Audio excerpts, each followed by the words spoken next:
Good morning. Happy Friday. No, let's start again. Good morning, karibu sana. This is the 28th of February 2025. Mwezi umekwisha. This is the morning cafe. Hii ni weekend imefika. Hey, tuseme nini? Tunakuja kujirusha. Watu wambie tu ni wapi tunakuja kujirusha. And you know tumeanza hii whatever so abruptly. What's wrong? Ama tushaingia weekend mode. Weekend mode ishaingia. All right. A lot is definitely still going on in the country. It has been a very, very busy week. Tuseme sana sana for the president, even for the political leaders. We've seen a new attire formed yesterday. Yeah, Martha Karua. So tuko hapa to also set your weekend. It's a feel-good Friday. So yeah, tunafurahia kukuona. Indeed. Plus, it's the very last day of the month. Mwezi nakimbia, we are getting into March. Yeah. Plus, tomorrow, our brothers and sisters from the Islamic faith will begin their holy month of Ramadan. So, to them, Ramadan Mubarak. Karim. Right. Is it Karim? Ramadan Karim. Karim. Ramadan Karim. Ramadan Karim. All right, let's take a look at the dailies this morning. Daily ya kung'oa Ruto, habari kuu pale kwenye ukurasa wa mbele wa gazeti hili. That's Taifa Leo. The Star, XDP, Karua and Kalonzo join forces against Ruto. Yes. Mambo yote ni against Ruto. A dose for Ruto, lakini ni mambo tofauti, masuala ya afya. Yes. Standard 4-star brat. Standard wamekuja sana bwana. Brat kweli kweli. Huyu jamaa hata si Mkenya, lakini wameamua huyu ndo tunaenda tunaanguka naye. Tunashuka na ile. Tunashuka na yeye kabisa. That's the standard. Business Daily, shadowy firms earn 1.5 billion Kenyan shillings on e-citizen. All right. And I didn't see the Nation somewhere, but yes, it has something similar. Unity test ahead, and it talks about the same thing. Maswala ya kung'oa Ruto. So these are the gentlemen and lady who will be in studio today to discuss the youth perspective, matters to do with the headlines. Josephat Kamanya, Hans Rop, Kabala Kile, Nick Mwangi, Ken Babu, and Wanja Maina. Do stand by for that. Coming your way at 6:30. Yes. Tuvuke boda tuangalie what's big news in Uganda. Unaweza confuse standard ufikirieni ya Uganda leo. Sabina nasema 4-star brat and talks about the CDF in Uganda. But hiyo ni ya Kenya. Yeah. Uganda hata wana hiyo mazungumzo. They moved on. So who wanted footballer Lawal dead? That's the main story there on Daily Monitor. And they say 4 venomous days, the death of Vipers Football Club striker Abubakar Lawal of Nigerian extraction has raised more questions than answers, with detectives digging up puzzling trails. And they give up kuna kitu hapa of what happened, an account of what happened before his death. A chronology of all the events surrounding his death. So that's a big story there in Uganda. Matters to do with murder and crime. Pale juu, Besigye lists 9 grounds in his bail application. Wanasema opposition politician Dr. Kiza Besigye has raised at least 9 grounds that the Criminal Division of the High Court in Kampala should base on to decide his bail application. Yes. Right. New Vision, where is Kony? Russians join hunt. Yes, na Gen Z najua hawezi jua huyu jamaa. Hata mimi He's a senior, he's been a rebel leader forever in Uganda, Joseph Kony. And he's always been in the forest. Yeah. He leads one of the biggest guerrilla warfare units and militia in Uganda. So he's been, he just went quiet. So people don't know, is he dead? Yeah. Is he still alive? Is he still working? How old is he right now? Because he's been there forever, Joseph Kony. So where is he? Where is Kony? And like 20, 30 years ago, everything in Uganda was about Kony. He was really, what do you say, muiba, a thorn in the flesh of President Museveni. So mercenaries are forcing rebels to surrender. Probably they'll get to see what happens. General Muhodi warns of the corrupt in UPDF. All right. Parliament Tayebwa, new president of Joint Assembly, Matasiasa huko, and anxiety as Mubaje clock 70 years. All right. President cautions against misuse of PDM funds. That is President Yoweri Museveni, captured there on that photo on the front page of New Vision. All right. In Tanzania, the Citizen talks about how Dar can be made resilient amid upheavals. Researchers and urban planners are exploring sustainable strategies to bolster the resilience of Dar es Salaam and other African cities and ensure that they are sustained as economic hubs and livable places for their residents. So this is the kind of discussion we should be having in Kenya, lakini tunaongea mambo ya kutupa taka pale kwa ofisi ya wenyewe. So one of the biggest challenges in urban planning is ensuring that research findings and policy recommendations become actions, or rather actionable strategies. Elsewhere, government ups clean cooking energy campaign with subsidized gas cylinders, and we have a photo of President Samia Suluhu Hassan akipeana gas cylinders to residents of Muhora district in Tanga during the launch yesterday. Interesting. Wanatoa chako jana. We highlighted that. Yes. Government finalizing rules on shilling use for local transactions. That's another story. And Tanzania unveils blue economy policy to boost sector's impact. Remember, Tanzania has a lot of water bodies on all their borderlines. Lake Victoria, they have the longest borderline, the longest shore of Lake Victoria. On the other side, there's Lake Malawi that stretches all the way from Muko, Karibu, Burundi, mpaka huko chini Malawi. Then they have the Indian Ocean, the longest stretch in East Africa. Yeah. So yes, blue economy huko wakiongea, that's serious. That's a citizen. Okay. Still in Tanzania, mwananchi wajumbe CCM watesa vigogo. Anasema kwamba wabunge, madiwani na watiania matumbo joto, wingi wa wajumbe wavuruga vichwa. Wadau wasema ni mkakati wa CCM kudhibiti rushwa na wajumbe wapya kutoka makundi haya. Politics there, masharti mapya kwa wagombea, yani wagombea wa CCM. CCM. Yeah. Right. Wanajitayarisha kwa uchaguzi mkuu baadaye. So the primaries, pale kuna tumbo joto. Samia atoa matumaini bei ya gesi ya kupikia kupungua. We've just talked about that in the New Vision. And another story there is kauli ya Daktari Slaa akirejea uraiani. Kitanzi kipya wakopeshaji mitandaoni wanasema kwamba baada ya wabunge kucharuka kuhusu mikopo kausha damu na kwenye mitandao, Benki Kuu ya Tanzania imekuja na mwarobaini unaozuia mkopeshaji kuingia katika namba za simu za mteja. This happened in Kenya and the CBK had to intervene and stop them. So the same thing is happening in Tanzania. Banki ya Tanzania imesema yo ati umekopa alafu wanapigia sijui wanapigia your boss wanasema huyo ako na deni mwambie lipe sahihi. Hiyo ni mbaya. Hiyo ni mbaya. Gazeti la Mwananchi. Tutarejelea kuangazia magazeti hapo nchini baadaye. Kwa sasa tuangalie hali ya anga humu nchini. We continue experiencing very warm days across the country. Let's take a look at Turkana County, probably the warmest today. It is 24 degrees Celsius as we speak. Well, this one will get as high as 38 in Turkana towards late afternoon. But generally, it's a warm day, and for the rest of the week, this will happen throughout the weekend. Clear skies, no chance of rain, very little cloud cover. That's in Turkana. What about in Kisumu? Kisumu, it's 19 degrees. It feels like 24. Highs of 33 degrees. Also quite hot. Yes. This is very, very hot for Kisumu. Lakini sisi tumezoea. Precipitation 0, so Kisumu kuna jua, tukunywe maji. Eldoret could be a little bit colder, 13 degrees Celsius as we speak, which is actually the lowest we've seen.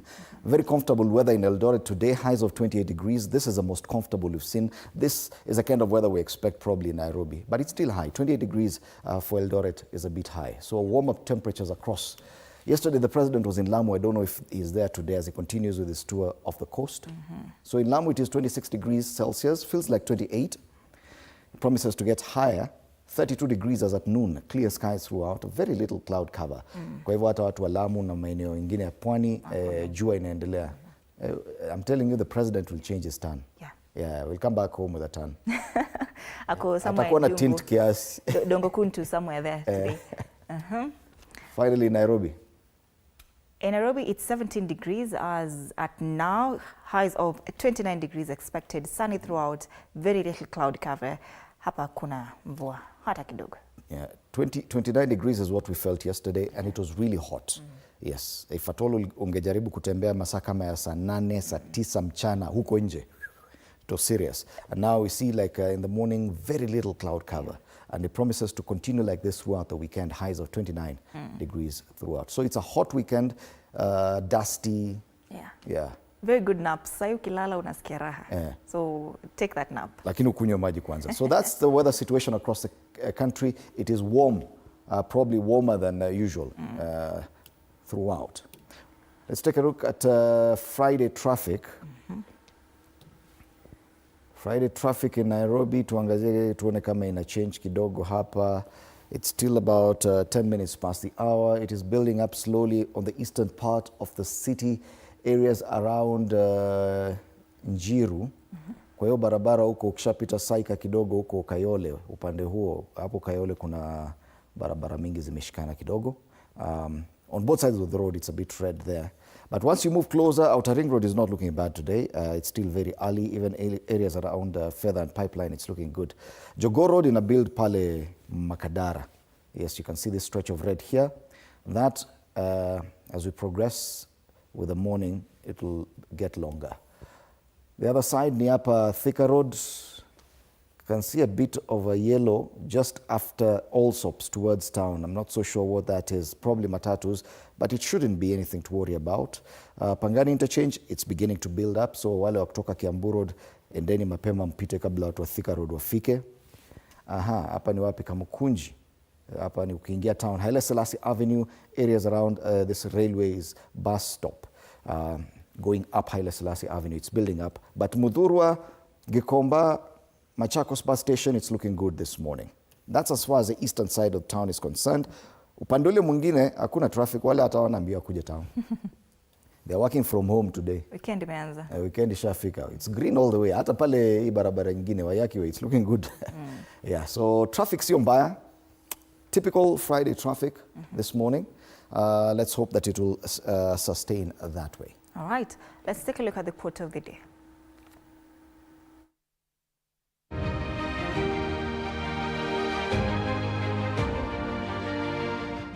The most important thing is to enjoy your life, to be happy. It's all that matters. All right, so turejee tuangazie masuala ya gazeti za hapa nyumbani.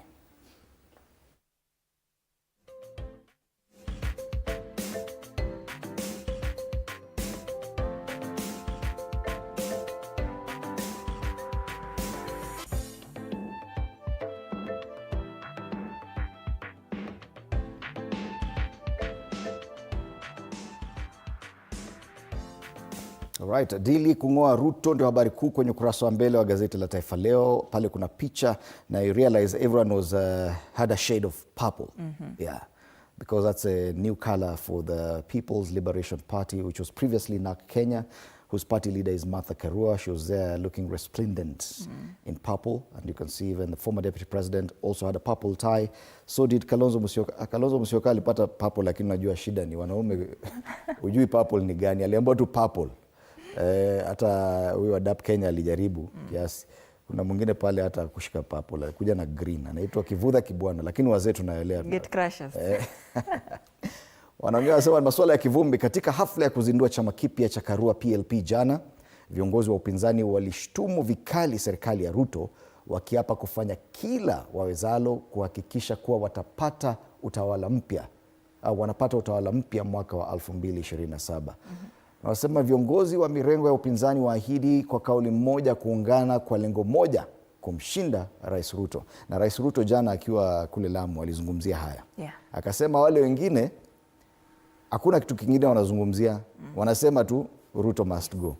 So ni ukweli, wanasema by the way ndio wanakubali. Wakataa wasema hiyo ndio tunafanya. So pale wananukuu baadhi ya viongozi wale kama Kalonzo Musyoka, kiongozi wa Wiper, anasema wimbi hili litakuwa kubwa kuliko la mwaka 2002. Taifa nzima limeungana dhidi ya mtu mmoja anayedai kuliunganisha. Aliyekuwa naibu wa rais Rigathi Gachagua anasema tunahitaji kuikomboa nchi hii, sharti tuwe na umoja. Wakenya wamenipa kazi ya kumng'oa Ruto mwaka 2027. Martha Karua naye anasema tutaungana sote na kujinyima kila kitu kama watu binafsi kwa ajili ya kuikomboa nchi hii. Vijana na wazee tuungane ili kumpeleka Ruto nyumbani kwake kule Sugoi, Eugene Wamalwa akasema. Kwa hivyo wanakubaliana, kazi ni moja, kumng'oa Ruto. Dili ya kumng'oa Ruto. Vidokezo zaidi kwenye ukurasa wa mbele wanasema waliozoa alama ya cha ongeza ama C+ wataenda chuo kikuu. Jana kulikuwa na a bit of doubt. Sema waziri akanusha ripoti waliopata alama hiyo huenda wakakosa elimu ya chuo kikuu. That's some relief. Homa Bay kuandaa Madaraka Day. Awali sherehe za mwaka huo zilitarajiwa kufanyika Kitui ila serikali ikagairi nia. Sasa Kitui itangojea Mashujaa Day. Murkomen tulichokoza wa Ethiopia. Waziri adai yupo Mkenya aliyechochea majirani kushambulia Turkana. Okay. Tulianza vita. Ni sisi wachokozi. Pale juu Orengo na mawakili 33 katika hatari. Hawa ni wale wanaitwa senior counsel. Kuna jamaa ameenda kotini anasema wale walipewa hii title ya senior counsel during Kibaki's time and during Uhuru's time, they need to be reviewed. They need to be reviewed na wanyang'anywe hizo title. Gazeti la Taifa Leo. The Star have a physical copy here and that's the Standard. Ex-DP Karua and Kalonzo join forces against Ruto. Of course, that took center stage pale jana, and we see a photo here of the leaders who are there, the opposition leaders. DAP leader Eugene Wamalwa, Wiper leader Kalonzo Musyoka, PLP's party leader Martha Karua. We also see Tanzanian politician Dorothy Semu, former DP Rigathi Gachagua, Mukisa Kituyu, Jimmy Wanjigi. Walikuwa wengi hapo jana. Wengi tu. They said lazima tumtoe 2027. Lakini wataweza kweli? We'll be here. Governors say KPLC operating with impunity. Governor Sakaja bado yuko hapa front page of gazetes. And senators and governors have turned the heat on Kenya Power, accusing the agency of operating with impunity and abusing its monopoly. In a strongly worded statement, the Council of Governors said for a long time KPLC has wielded what it described as unchecked power over counties and even disconnected power to hospitals. Sasa wote wataenda watupe takataka kwa kila county. Ni kama namna gani hawa? All right. How irregular procurement robs counties of billions. Fresh details have emerged of how taxpayers could be losing billions of shillings in irregular procurements and payments in the counties. Auditor General Nancy Gathungu in a new report has exposed how county administrations are dishing out tenders worth millions in disregard of the law. Now, the audit reports for county executives for the period ending June 30, 2024 reveal that counties routinely violate, ignore or manipulate public finance and procurement laws. Ulisema jana Nancy Gathungu amekuwa very busy. Kila siku 2025. Kila siku yuko magazetini. Yes. Anafanya kazi nzuri lakini. Yes. That is the Star. Fresh, independent, different. Yes, and indeed this is a Weekend Star, so it comes with a complimentary copy of the Weekend Siasa Pullout, and this time they're talking about Raila Odinga. Will Raila shape Kenya's political landscape? Well, I think he's already shaping it. He is. So for more on that, grab yourself a copy of the Weekend Star. Kumbuka hapa Kenya ni 60 bob, kama unainunua ukiwa Uganda ni 2,000 tu. People daily, a dose for Ruto, a different story altogether. This has nothing to do with politics. It's matters healthcare. They say doctors say they have diagnosed challenges facing ailing health sector and have come up with a raft of prescriptions that include consolidation of medical regulatory agencies. The story is on page 4, and they have a picture of Secretary General of the KMPDU, that's the union representing doctors in Kenya at the national level. So wanasema tuko na dawa for you Ruto.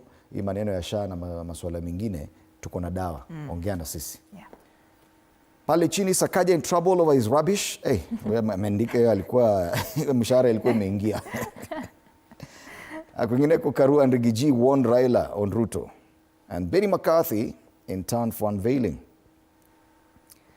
Atakuwa new coach wa timu ya hapa Kenya. Benny McCarthy, a South African footballer. All right.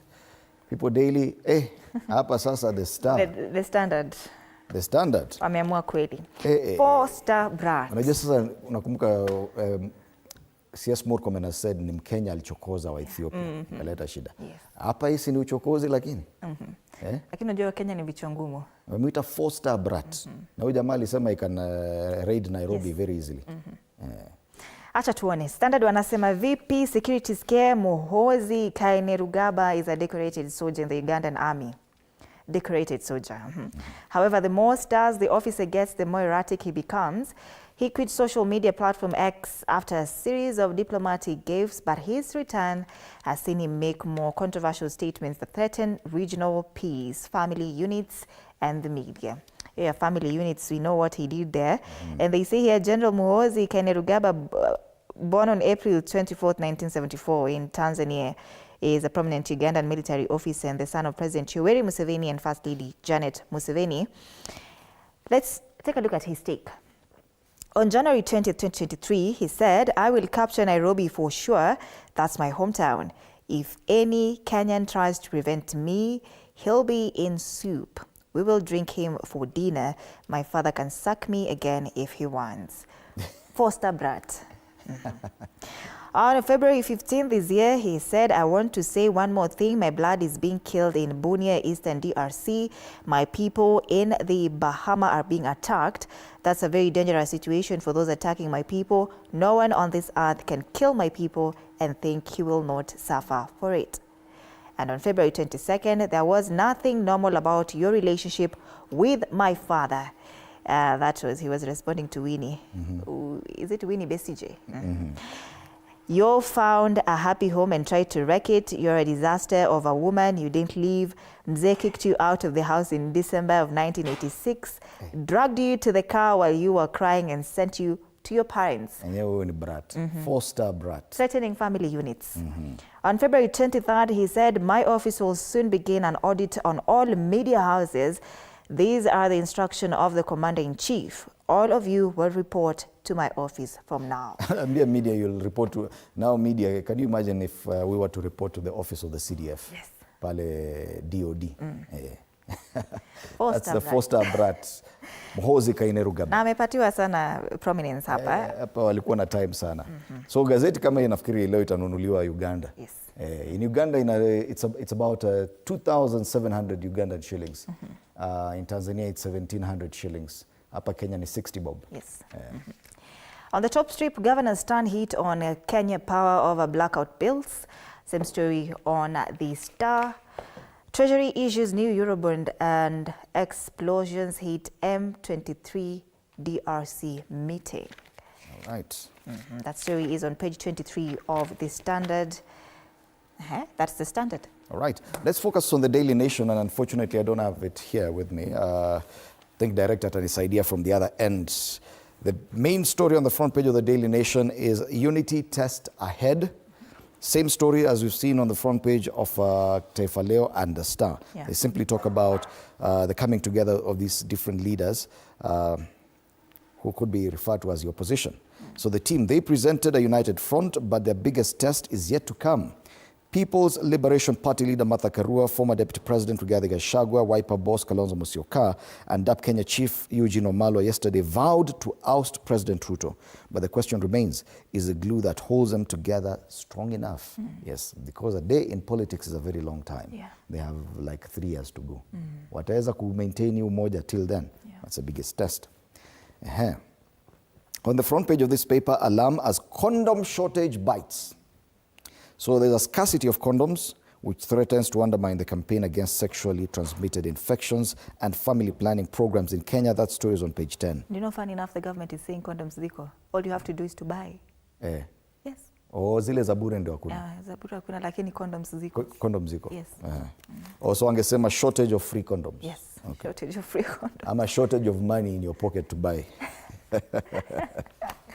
Inside murdered Briton's last 48 hours is there on the top strip. They continue with this story of Campbell Scott, the British businessman who was attending a conference in Kenya and disappeared. And later his body was discovered somewhere in Ukambani. That story is there on the front page.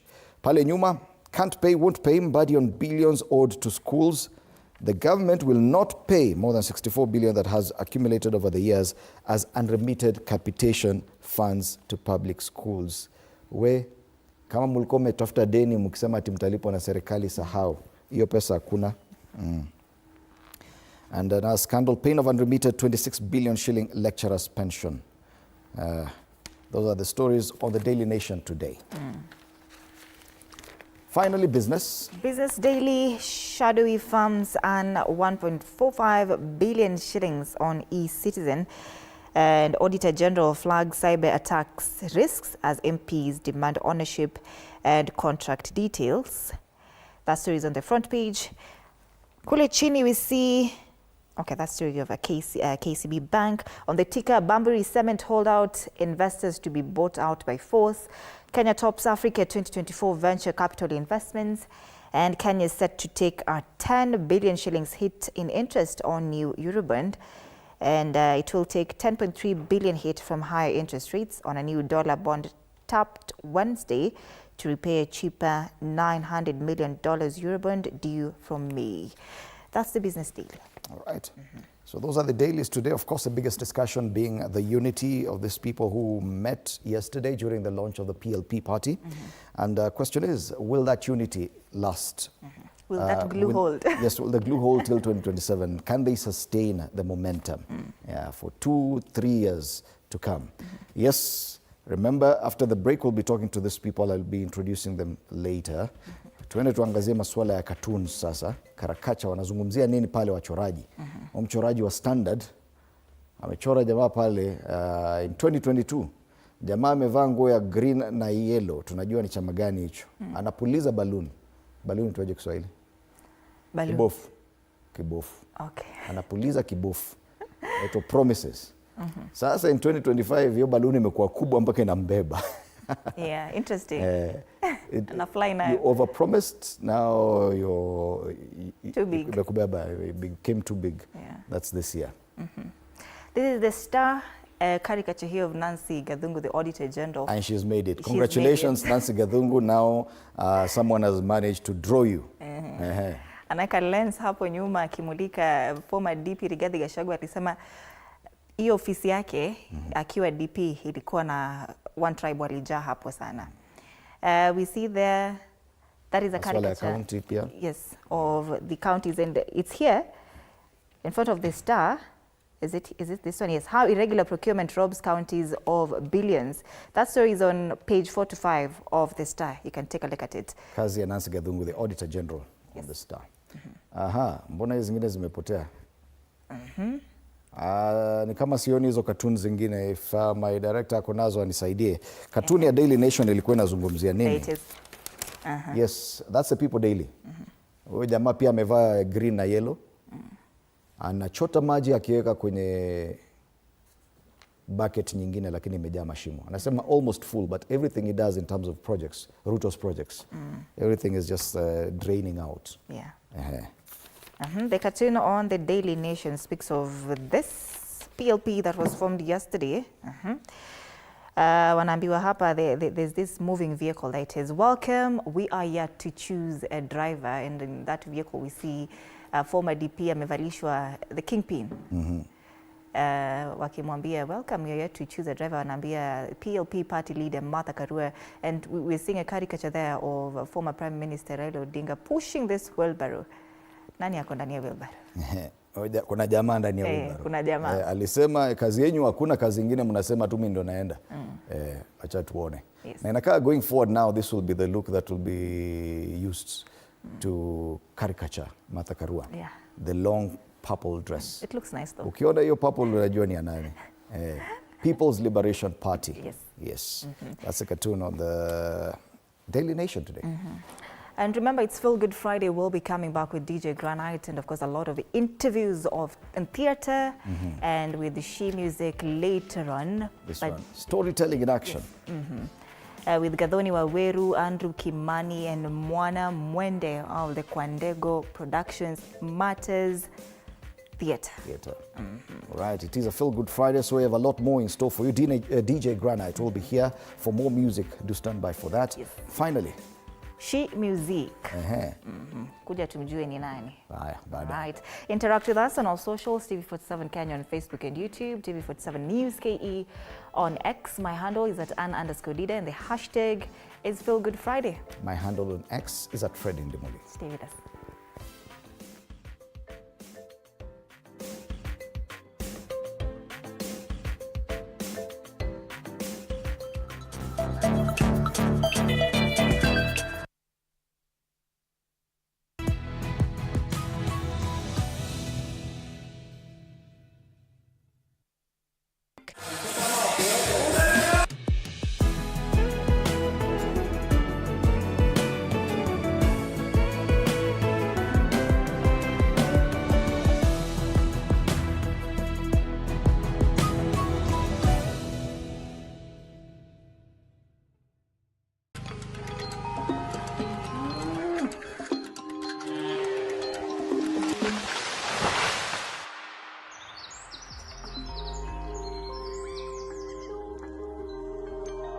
Our world is changing every day, and so should we, for the better. Each week, we tackle the big why, the question that should be on everyone's minds. Why isn't this fixed yet? Deforestation, global warming, and the adverse effects of climate change. The future isn't just something that we inherit, it's something that we create. Join us on The Green Fix as we tell the stories of those who refuse to give up.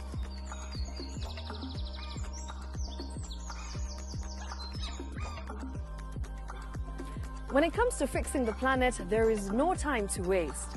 Join me, Shiksha Arora, on Thursdays at 9 p.m. on The Green Fix as we look into the big why, you and I.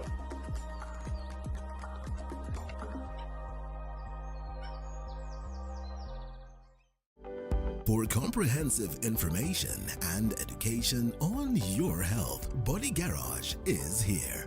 Don't allow anyone to pluck out your good tooth as long as it is strong and stable. Cancer doesn't start today and you get the symptoms tomorrow.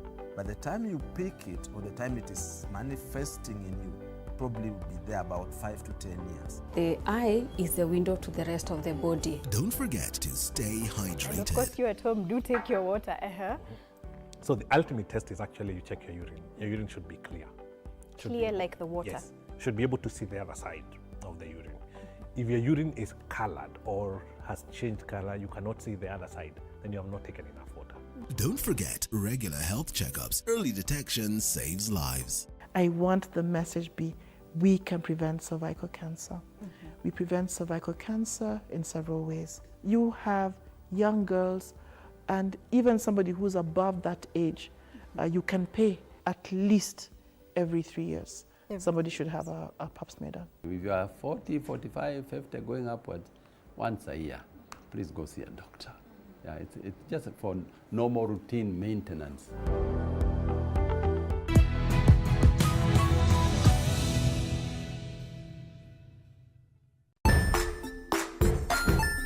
Hey there, friends. Welcome to Kids on the Block, where fun and imagination come alive. We dive into magical world filled with exciting adventures and awesome friends. What position were you in? I was number 2. What position were you? Number 1. He decided to cross the bridge by his house and look for food on the other side. We're going to do half cup of chocolate chips, and the other one, we're going to do half cup of the blueberries. So, grab your imagination hats and get ready to explore with us. Join us every Saturday at 9 a.m. for new friends, amazing stories, and tons of laughter. Jiunge nasi tunapoangazia safari za viongozi bora.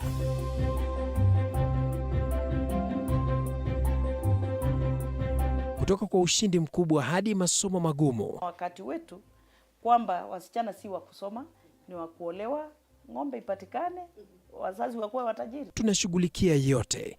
I wish I were a better investor. My parents taught me how to look for things for myself. Tazama Mfahamu Kiongozi, ambapo kila kipindi kimejaa maarifa, mikakati na hadithi za kukuza azma yako. For me to succeed, I have to fight. Kila Alhamisi saa 1:30.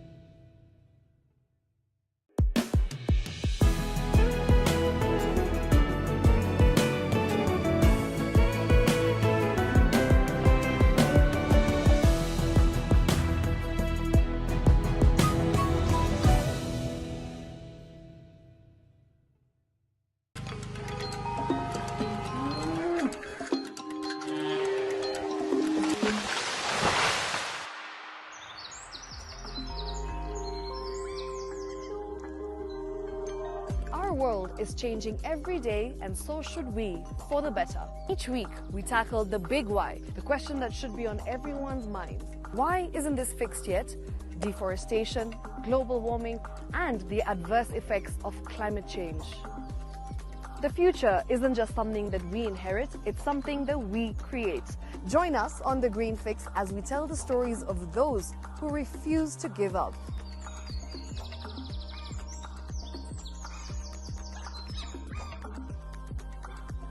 When it comes to fixing the planet, there is no time to waste. Join me, Shiksha Arora, on Thursdays at 9 p.m. on The Green Fix as we look into the big why, you and I.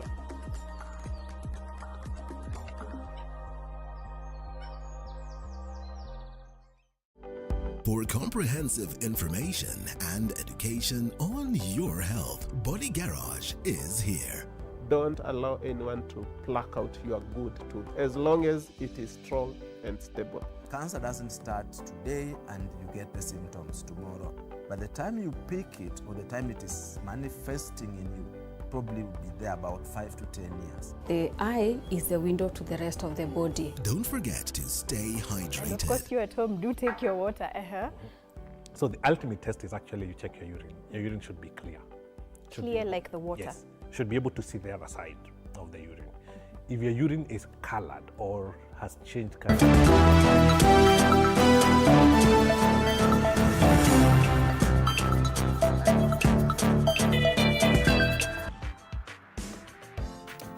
Right, welcome back once again. You're watching Morning Cafe on TV47. My name is Freddie Limuli. Time for us to take a look at the big headlines this morning on our dailies.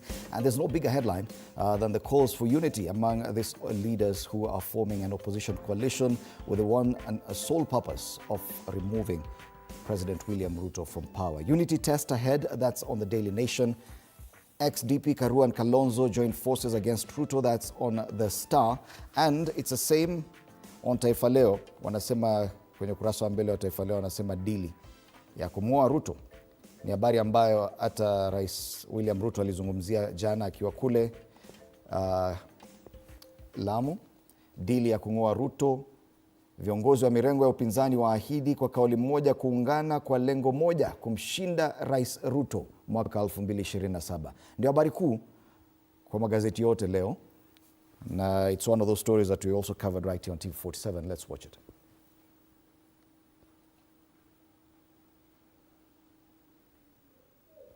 All right, before the story, allow me to introduce my panelists this morning, beginning on my immediate left. Nick Mwangi, Secretary General of the Kenya Ahadi Party. Good morning, Nick. Karibu sana. We also have Ken Babu, the National Youth Chairperson, DAP Kenya Party. Karibu. And political analyst Josephat Kamanya is with us this morning. All right, and quickly, because this is the biggest discussion, allow me to switch and join my colleagues on the radio side because they are also talking about this same discussion. I'll be back shortly to continue with this discussion here. Yes, the unity test. Will the opposition coalition stick together until the 2027 elections or repeat past mistakes?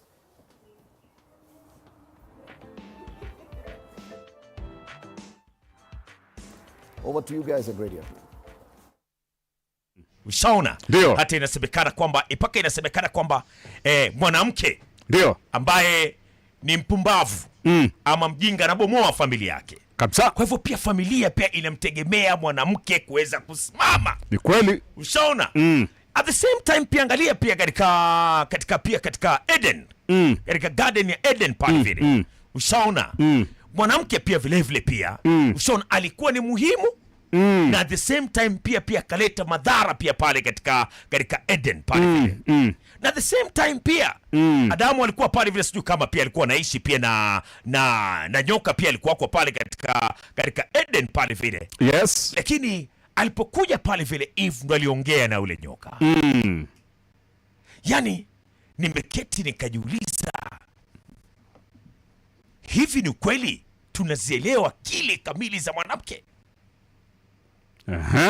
Maanake inamaanisha kwamba ndio mwanamke basi tukija kuangalia katika misingi mingi ndio ni kumaanisha pia alipewa akili nyingi kumshinda pia mwanaume. Yes. Wewe biashara yako ndio wewe uweze kuwa successful, mwanamke ametajwa.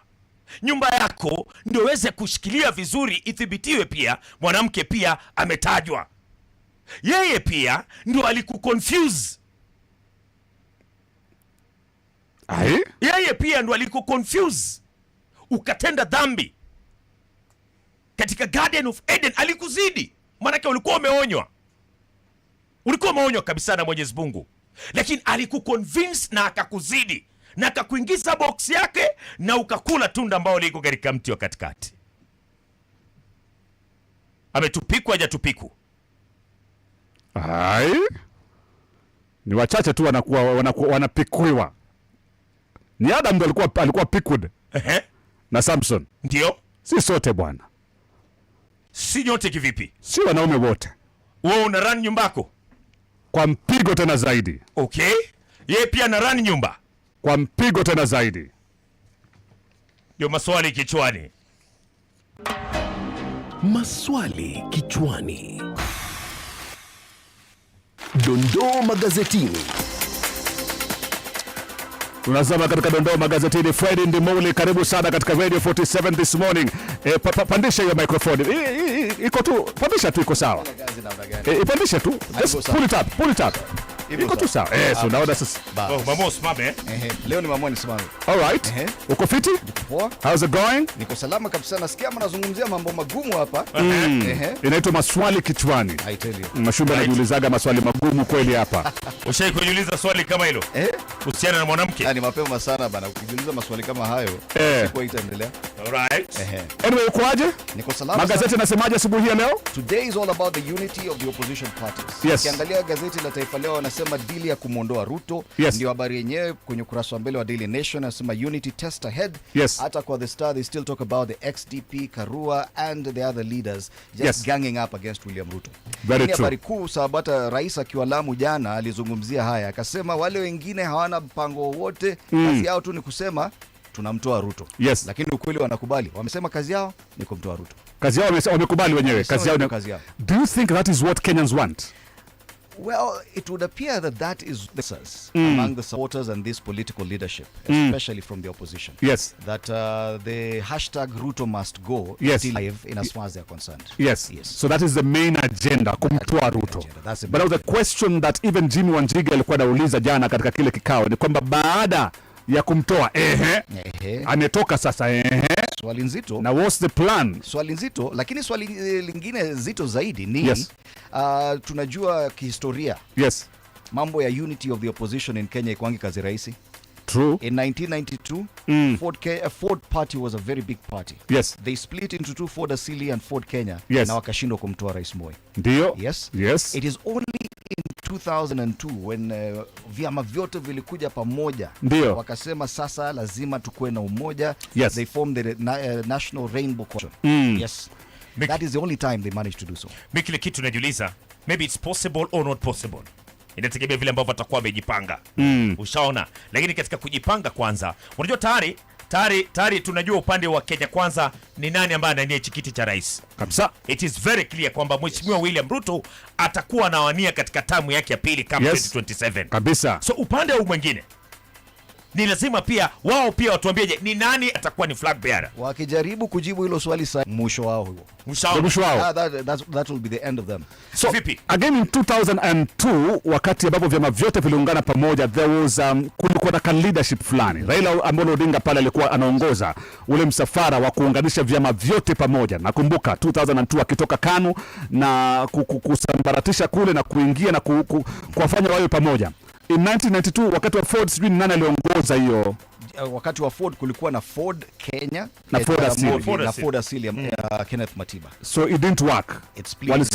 Walisambaratika na pia Mwai Kibaki alikuwa anawania uongozi na DP. Hawakuweza kufika mahali. So nani atakayeongoza huu msafara wa opposition kujumuika pamoja before 2027? Kumbuke hawa ni viongozi wengi. Kalonzo Musyoka yuko pale amejaribu kuwania urais before. Yes. Tuna Rigathi Gachagua, Martha Karua, Eugene Wamalwa wanazungumzia Matiang'i, wanasema nani. So nani exactly atakuwa presidential candidate? That's a question. Mimi naulizaje? What's the game plan? Okay, hata tuweke kando maybe presidential flag bearer. Wow. So the game plan, are we going to see them together every day? Now that's from yesterday katika mikutano ya hadhara wakiwa wanavamia area pamoja, wanaenda Mombasa na kadhalika. And then pia nikiangalia pia naona pia kuna balance fulani sioni pale vile. Okay, naona Western presented, naona Central imekuwa represented pale hapo jana, naona pia tuseme wapi tena Ukambani represented. Sioni Coast imekuwa represented pale. Na sehemu zinginezo sioni Masailand. Wakiendelea pengine wataweza kujumuisha viongozi kutoka kwingine. Okay. The question is sustaining this unity. Kumbuka kutoka saa hii mpaka elections in August 2027 is about 2.5 years. Yes, 2.5 years to go. Sustaining this kind of unity, umoja wa upinzani kwa miaka miwili na waweze kukua bado hapo strong enough to challenge President William Ruto, hiyo itakuwa ngumu. What is the danger of announcing huyu ndio presidential candidate wetu in 2.5 years? We have 2.5 years is a very short period of time. Hapo ndo watakosania. Remember for the NAC Kenya, for the NAC ile Rainbow Coalition, they waited until the very end in October, I think, ndo wakasema Kibaki tosha, kukiwa tu miezi miwili mitatu kabla ya uchaguzi.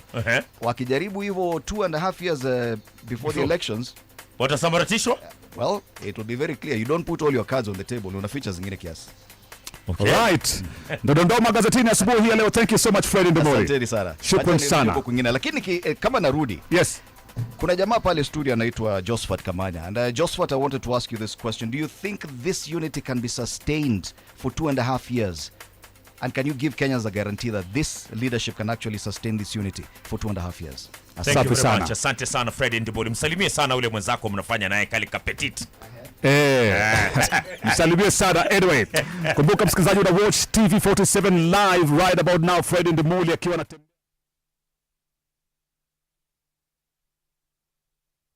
Today when Mwashumbe, I think it's a very pertinent question we need to answer today, given the developments we are witnessing, especially even what happened yesterday with the launch of the party.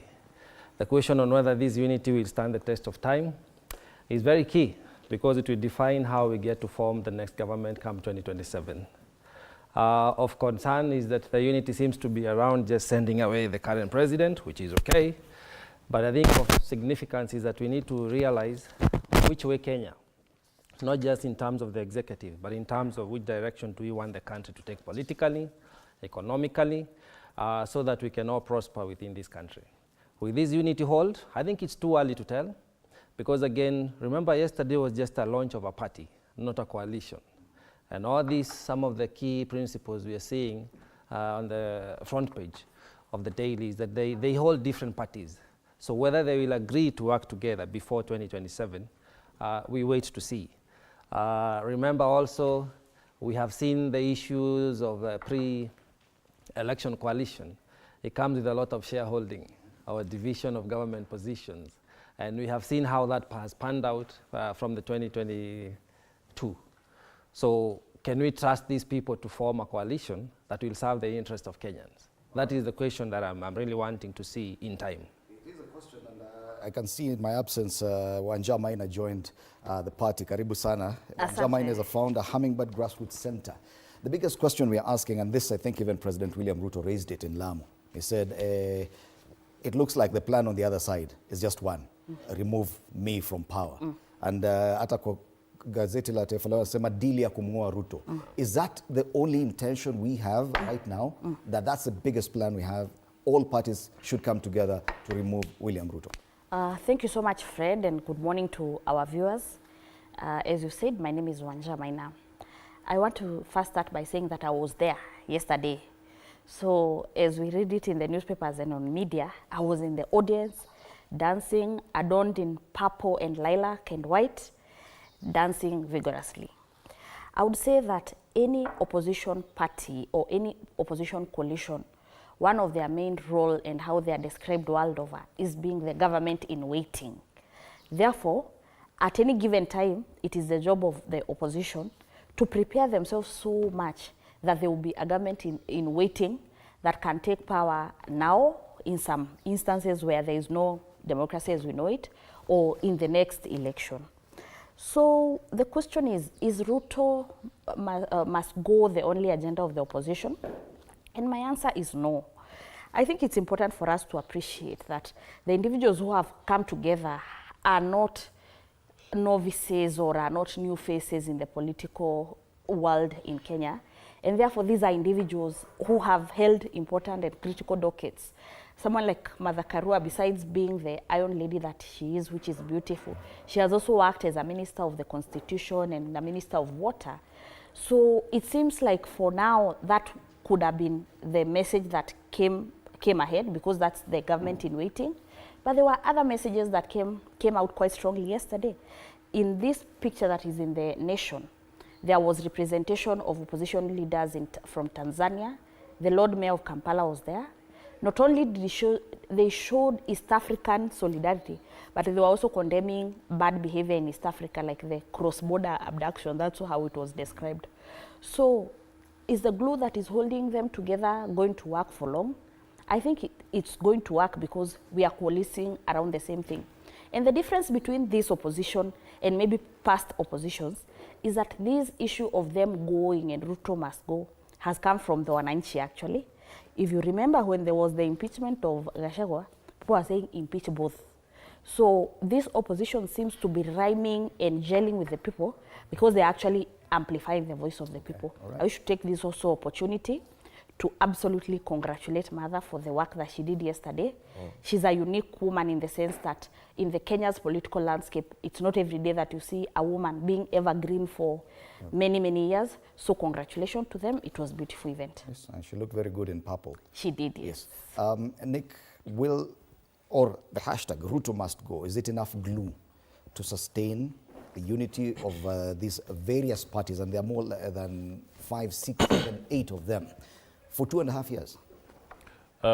Fred, first of all, let me first start by congratulating Kabala, my good friend, and his party leader, Martha Karua, for the launch that they did yesterday at State House Road, Liberation House.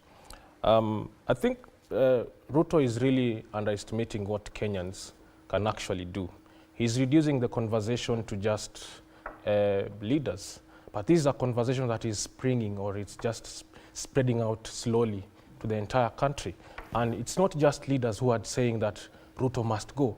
This is a conversation that is going on in the local dialect, we say kwa ground, that people are tired of this government. He should be worried, as a matter of fact, because I don't know which miracle he will pull at this juncture, Fred. I don't know. I heard yesterday the senator for Kiambu saying that, were it not that they lost the election, the brother to Jesus today could have been singing a different song.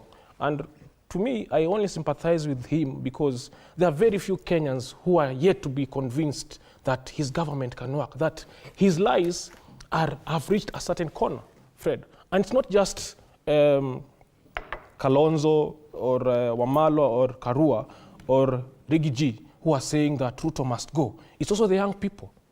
We are tired, and we are very convinced that the road will start from State House, Westlands, to Limuru, to Nakuru, to Eldoret, and finally to Sogoi.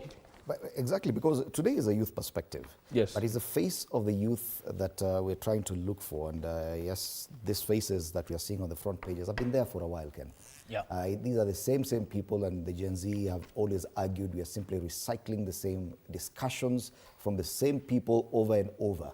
Are you convinced that this is a shape that the opposition will take going to 2027? And is that enough to actually counter William Ruto? Thank you, Fred. I want to join my colleagues and say that what happened yesterday is a good one. Mother did pull out something very great. Congratulations to the party and the entire leadership. But again, I want to say that in as much as we are talking about, we the opposition are talking about taking William Samoei Ruto home, it must not be a conversation that oscillates around the older generation alone. Taking William Samoei Ruto home will not only take the efforts of Martha Karua, Kalonzo Musyoka, Rigathi Gachagua, and my party leader, Eugene Wamalwa. We must incorporate the young people, and we must incorporate them intentionally and meaningfully. I'm saying this because, Fred, we the young people, we speak for our generation. We speak for those young people who were shot and killed by this regime, the Rex Masais, the Denzel Omondis of this world, and the other 58 others. We speak for them because they cannot speak for themselves.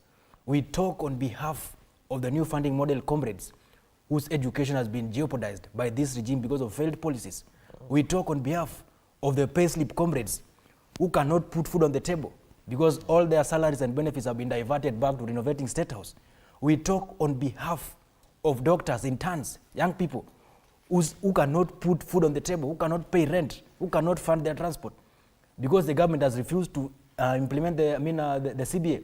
So when we are having such conversations and we are having such gatherings, we want to see the face of young people. We want to see young people given opportunity to speak these issues. Let me tell you, Fred, I was there in person and I went there very early. But everything went well.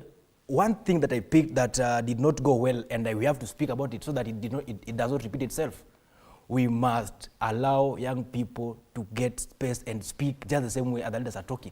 In these 2027 elections, if we are serious about taking Samuel Ruto home, we must engage as stakeholders. Get that? The elderlies will come with the experience and the resources. The young people will come with the numbers and the resources as well. So when we are having these discussions, we must have a sit down and agree how are we going to talk. Yesterday, MPs, members of parliament, spoke for almost 30 minutes. Get that? But we didn't have even 10 minutes or 5 just to get to understand what are the young people thinking about this thing. What are their suggestions? What do they have regarding this coalition that we're forming? So we have to bring young people on board. Okay. And I'm thinking, just as I finish up, I want to say this, that as a youth of this country, it is high time that we renegotiate our positions and contribute to these spaces. Because if we don't do that as early as now, we are going to be swayed away. Number 2, let me finish by this. Let me just finish National Youth Chairman, DAP Kenya Party. You're speaking as a young person, your party leader was there. But you're saying you're still not feeling like the space of the youth is being recognized. The point is this. You see, Fred, the issues and challenges that are facing young people cuts across the political parties. What I'm dealing with at DAP-K, maybe somebody in Jubilee or in PLP or in Wipers dealing with. That's why we have to have a discourse and a conversation before we go into that contest. I'm repeating, removal of Samuel Ruto will take the efforts of the elderly coming with experience and the young coming with the numbers and energy. All right. Before this Ruto must go clamor started last year, I remember that these politicians, way before even the budget making process, had already come up with a way to be accommodated in the NADCO report. It is only the younger generation that brought about a difference, a huge shift. We'll be looking at that after the break. You're watching Morning Cafe. Keep it right here.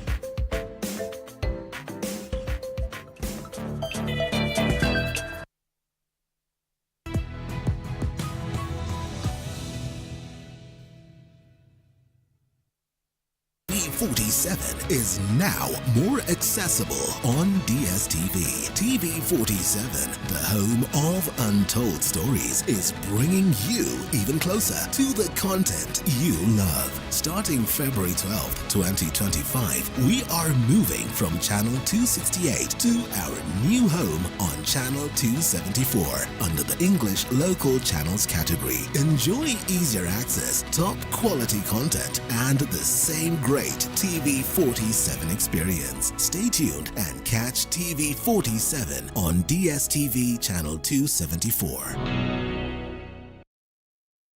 Mwaka huu Radio 47 inakuja kivingine vingine. Hii ni studio ama ni meli?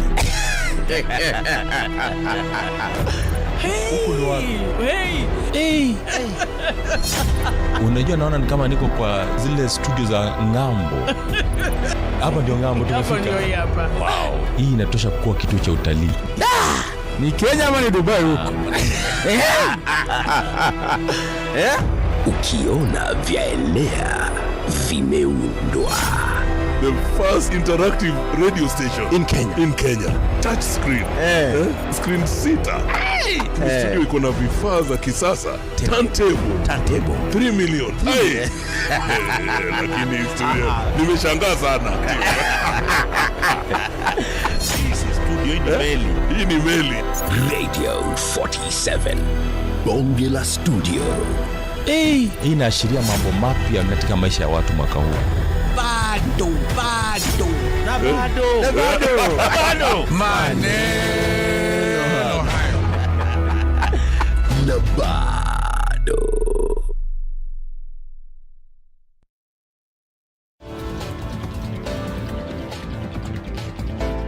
30 GB monthly data, yani 1 GB daily. 400 minutes talk time to any network and free Airtel to Airtel. 100% rudishiwa on Airtel money transactions, bank to wallet, pay bills, and agent withdrawals. Subscribe to the Smarter Bundle today. Dial *544# or visit My Airtel app. Airtel, a reason to imagine.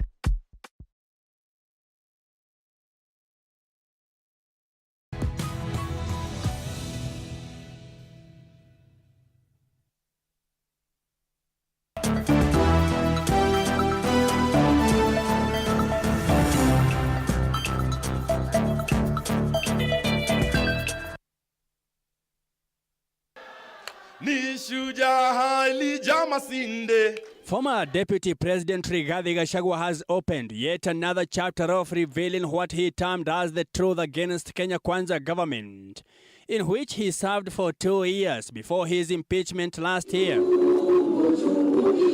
While speaking at Mother Karua's People's Liberation Party launch on Thursday, Karua disclosed that his former boss had shared his strategy to use falsehoods to lure Kenyans into voting for him in 2022, with plans they had no intention of implementing after winning the election. Kufika pale after 6-8 months, nikaanza kuona hii mtu ni nani.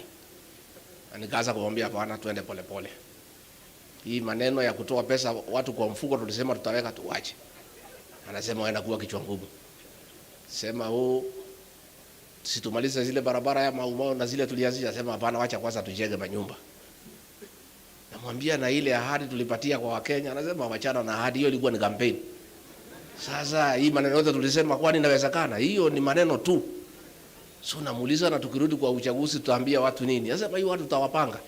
The former second in command said he intended to expose the repressive practices that the government he had served in had sanctioned for Kenyans, allegedly leading to his historic impeachment, warning leaders visiting Deputy President's current official residence to watch their steps since he gained significant insight during his stay in Karen. Tutamuanika vizuri. Watu wakimwona wanawaambia wewe hatutaki uongo. Mnadanganywa barabara itajengwa na ni uongo tu, lakini mnawekwa masata. So tunataka kuambia wewe Mr. Yesa, weka rate ya 2 hours. 2 hours 5,000. Udanganye watu for 2 hours, uwapatie 5,000 wafanya nini? Ukipitisha 2 hours, mnasimama mnasema pesa ifanye nini? Tumekubaliana? During the event, NARC Kenya Party leader Mother Karua rebranded her party to People's Liberation Party in an effort to unify Kenya's opposition ahead of the 2027 elections. As leaders, unless if we come together, our people will continue to suffer all these ills. Most importantly, the right to life precedes any other right. We are saying the fidelity of multi-party democracy and our Constitution 2010.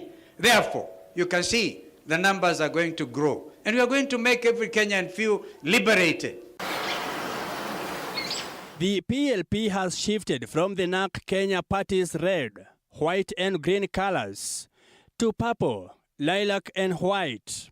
In place of the previous slogan, One Kenya, One Nation, One People, the party will now use Unite and Liberate. And we are hoping that this party will more specifically accommodate the Gen Zs. And I'm also here as a female leader. We have seen that Mother Karua has really championed for female leadership in Kenya. Join hands with her, even as we warm up towards the general election that is going to see a new change and reform and liberation in this country. The lounge. According to Karua, the PLP's fundamental objective is to better connect with Gen Z, who are anticipated to be crucial in the general election of 2027. Mike Kagwango, TV47, Nairobi. All right, we continue that conversation, and just before the break, Kamanya had asked you, because these same people have been there. These same people last year, before the budget-making process that ended up in Ruto Must Go clamor, had already found space and comfort in what they called NADCO report that is still being implemented. Now, the Gen Z came, changed everything, but it would appear these are the same people who are looking set to benefit from that. Should that be the case? Well, it is the case as of now, but I know this is just the beginning of the transformation process. And I would want to assure Ken that none of these faces will be in the presidency. Possibly none of them will be on the ballot come 2027, but him and I will vote for the same person. So that we wait and see. Fred, this country is going through a transition, a political transition. For far too long, we've had politicians coming together and trying to decide the fate and play the card on who is going to be voted for or voted against. And we have even seen the current president try to pit the Rigiji, whatever, followers as the opposition. But we know the real opposition of this country is the people of Kenya. This is when the revolution of the Gen Zs took off. As of June 25th, this government stands illegitimate. It lost legitimacy. And therefore, what you see is a scrambling of these politicians who are feeling threatened and trying to come up with a political home. And that's why everything they're trying to do now is to consolidate their little following that they think they do have. Unfortunately, we've seen their gameplay or their cards from afar. We have DAP, they are all part of either Azimio or Kenya Kwanza. None of them has successfully divorced the party. The coalition that they came into government or to opposition with. The senior council stands there and speaks of liberation, and yet he's still in Azimio. The same goes for DAP, he's still, and the same for Mother Karua, but she's attempting. It's a good effort. Surface level yesterday was good. But I look at these people and I wonder, even looking at yesterday's event, what are the key pillars of PLP? This is what Kenyan would have wanted to hear.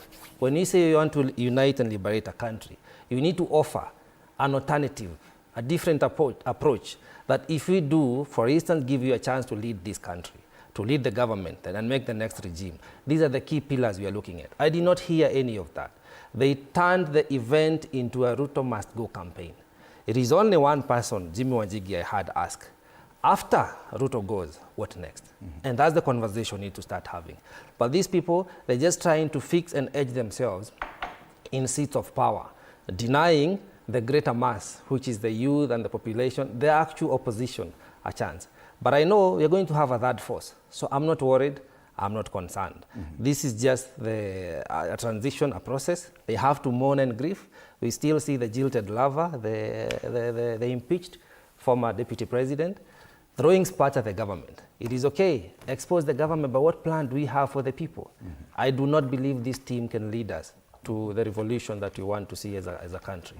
But there's also the temptation, even by the younger generation, to follow the same leadership. Remember, the Gen Z last year insisted they were leaderless, they were faceless. But that means there's a vacuum somewhere. And this kind of leadership, ikijitokeza namna hii, the younger generation will be tempted to follow. Wanja, would it be wrong if the younger generation just decided, okay, fine, we'll follow suit? Fred, we don't live in a separate world. If the older generation are buying their milk at 55 shillings, if your average Kenyan is buying milk at 55 shillings or bread at 65 shillings. So I have seen the attempts to do the youth activism. Fair enough, I'm also a youth. But I think the question would be, is it enough, even though we young people are a special constituency, even if you look at our numbers, I foresee that the better thing is for us to be politically activated in all political fronts, other than not being activated in all political fronts. Like yesterday at PLP, I noticed that the deputy of Mother Karua is a fairly young man. I don't know his age, but he looks very young. In that same photo, I saw his youth leader who spoke quite pertinently. See, in a democracy, people really have freedom of association. if I feel happy, if I join this side, if I form our own party, really that's the democracy. But I think the key issue when I look at this conversation really is how young people, you see, the politics, there is also now that conversation around converting the youth activism passion into the political maneuvering of this country. And most of the things about political leadership, in my assessment so far, is that you are also widely accepted when you are seen for a long time. So in my view, I think the better thing is for young people to be alert and to be open to ongoing conversations. But like this coalition is an ongoing conversation. It's better for them to plug in there and even in others, because we are many, we need to occupy many other places.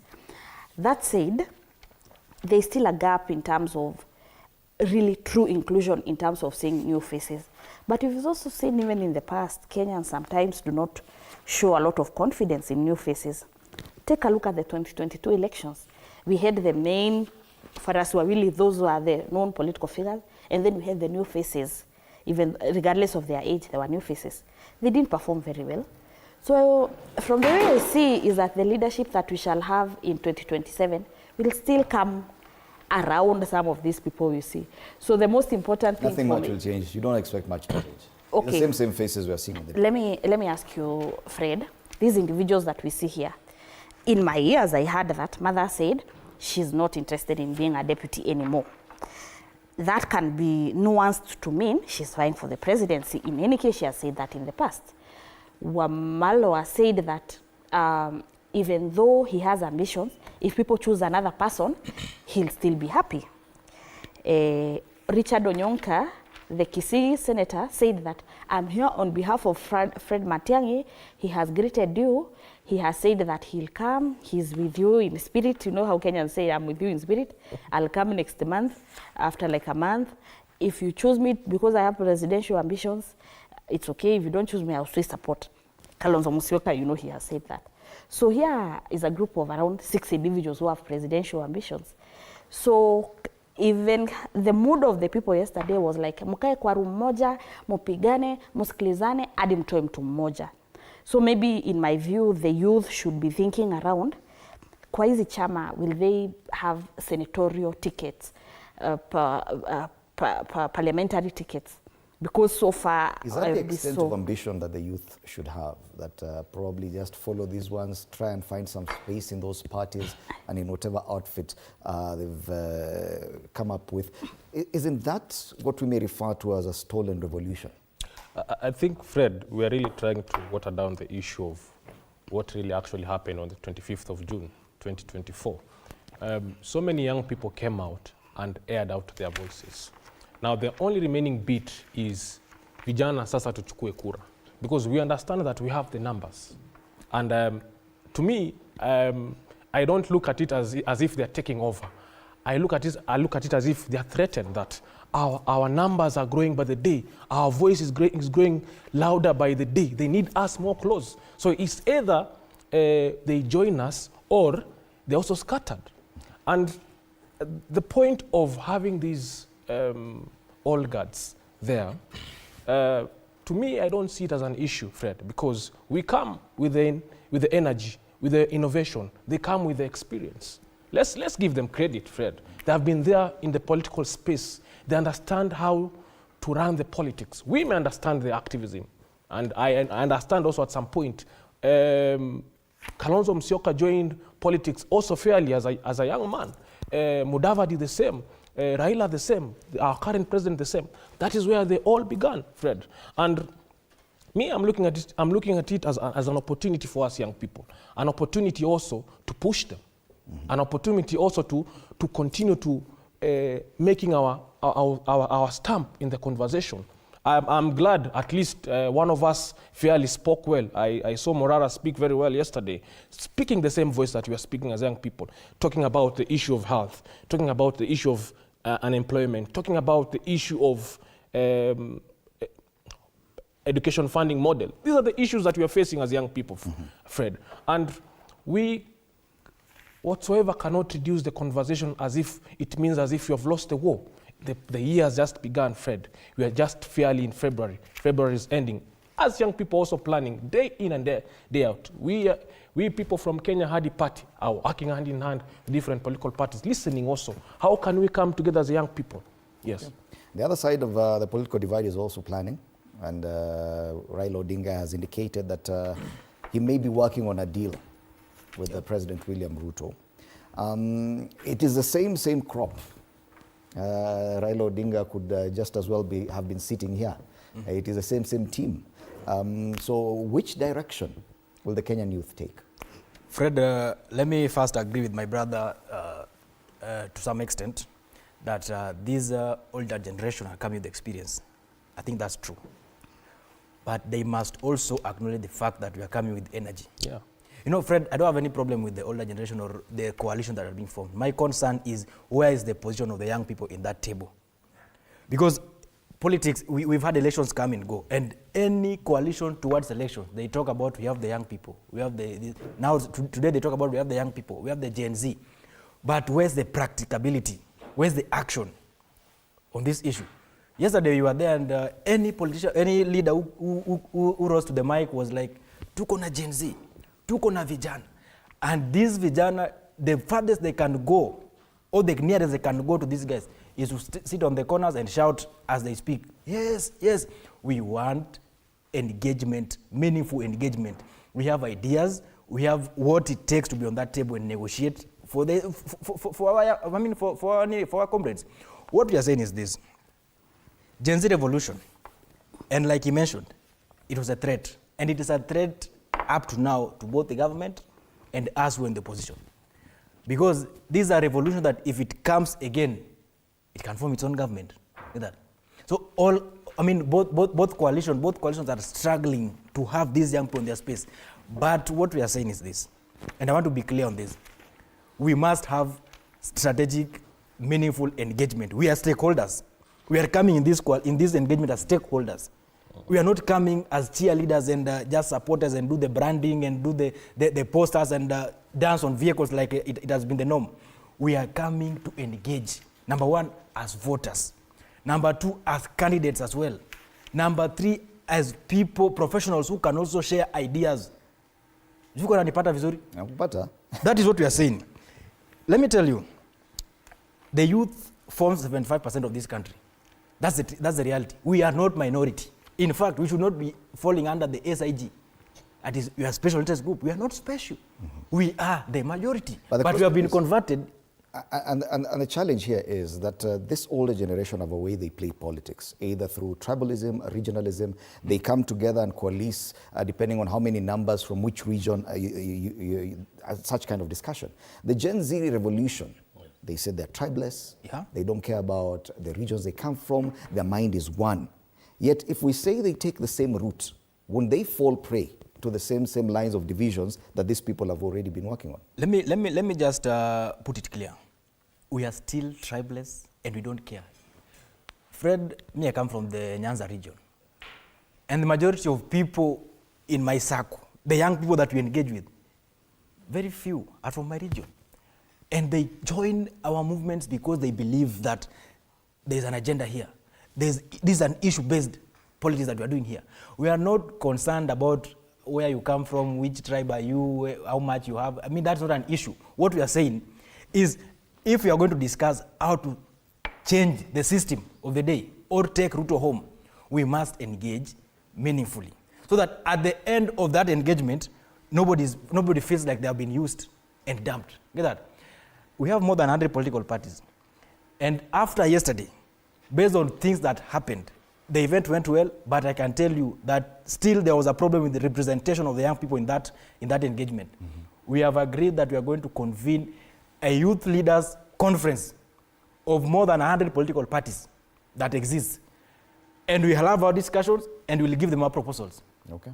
So when they are engaging and having that close boardroom meeting, like she said, that they go fight and agree, we are also going to fight and agree.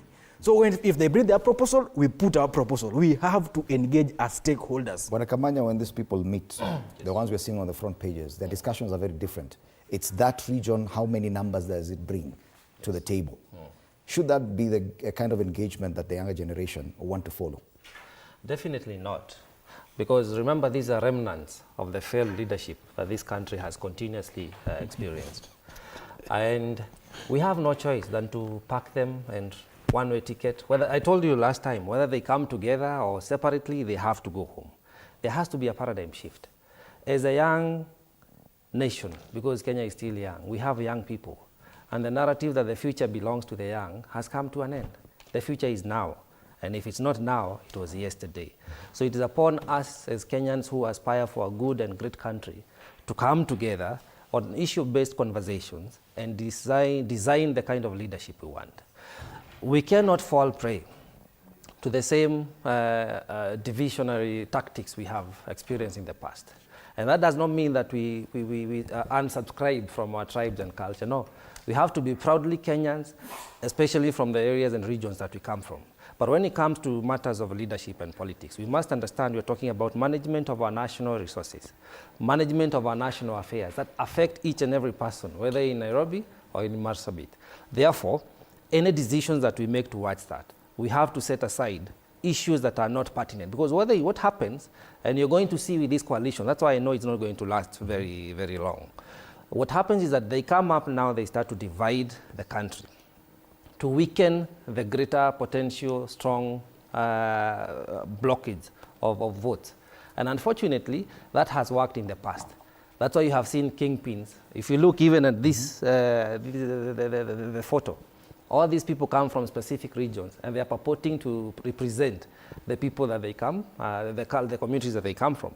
But unfortunately, that died as of June 25th. We are in a new thinking, modern wisdom.